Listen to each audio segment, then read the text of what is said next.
نہانا دھونا الگ ہے، غسل کرنا الگ۔ غسل کا مطلب ہے شرعی طریقے سے سر اور گردن پھر جسم کے دھونے کے اعتبار سے دو حصے، دایاں حصہ پورا بدن کا اور بدن کا پورا بایاں حصہ، اگر آگے پیچھے کے پوشیدہ مقامات دونوں طرف میں پورے پورے دھوئے جاتے ہیں، جیسے کہ آپ کے طریقہ ہوئی غسل جنابت، غسل مس میت، غسل جمعہ، اسی طریقے پر ایک غسل ہے، اس کا نام ہے غسل روز عید۔ کب کیا جائے گا؟ اس کا وقت ہے صبح فجر کے وقت سے لے کر، اس کو انجام دیجئے عید کی نماز کے لیے، کوئی حرج نہیں۔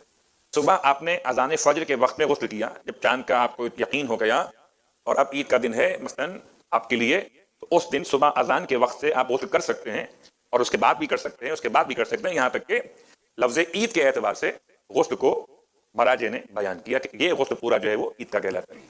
عید کا غسل سے پہلے نہیں کر سکتے، اذان فجر سے پہلے نہیں کر سکتے، اذان فجر کے بعد کر سکتے ہیں۔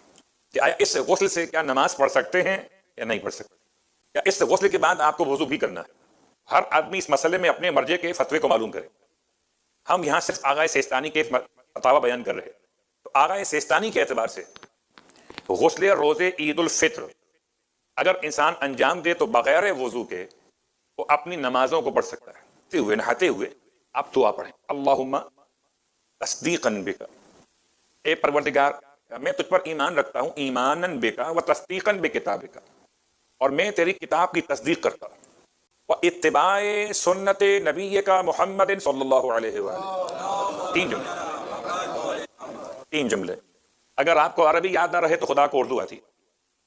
یہ غسل کرتے ہوئے آپ اللہ سے کہیے یہ غسل کرتا ہوں پروردگار تجھ پر ایمان رکھتے ہوئے، تیری کتاب کی تصدیق کرتے ہوئے، اور تیرے نبی آخر الزمان کی سنت کی پیروی کرتے ہوئے۔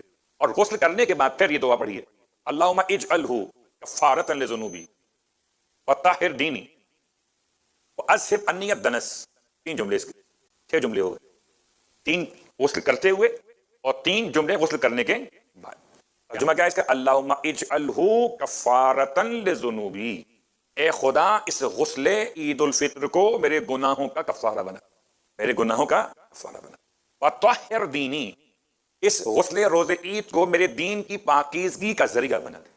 واذہب عنی الدنس، اور اس غسل روز عید کی برکت سے ساری نیچ باتیں، ساری ذلیل حرکتیں، برائیاں، گناہ سب مجھ سے دور فرما دے۔ اگر آپ کو یہ الفاظ یاد نہ رہے تو ان کا ترجمہ پڑھ لیجیے، اور کتاب سے اگر آپ کو عربی ہی پڑھنا ہو تو کتاب کا نام مفاتیح الجنان کے اعمال میں شیخ عباس قمی نے یہ دونوں باتیں لکھی ہیں۔ 3 جملے غسل عید کرتے ہوئے اور 3 جملے غسل عید کرنے کے بعد۔ یہ بات واضح ہو گئی۔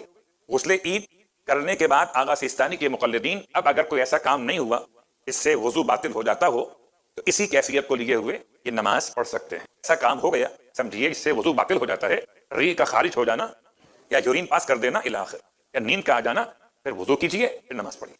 باقی مراجع کے مقلدین اپنے اپنے اس کے اعتبار سے عمل کریں گے۔ اب آئیے، یہ تو بات تھی عید کے غسل کے مستحبات کے حوالے سے، اور کیا مستحب ہے؟ صاف اور پاک لباس پہننا مستحب ہے، اور مستحب یہ کہ انسان خوشبو لگائے، سفید عمامہ پہننا، کہ عید کی نماز پڑھو جا کے صحرا کے اندر، زمین کچی ہو، پختہ فرش نہ ہو، سر پر چھت نہ ہو، صحرا کا علاقہ ہو، سجدہ کرو سجدگاہ پہ نہیں مٹی پر۔ سب باتیں ہیں کیونکہ عید کا دن ایسا ہے کہ جب اپنے اپنے گھروں سے لوگ نکلتے ہیں تیار ہو کر، ترک وقت لباس پہنے ہوئے، خوشبو لگائے ہوئے، طریقہ بتایا معصوم نکلنے کا، تکبیرات پڑھنے کا۔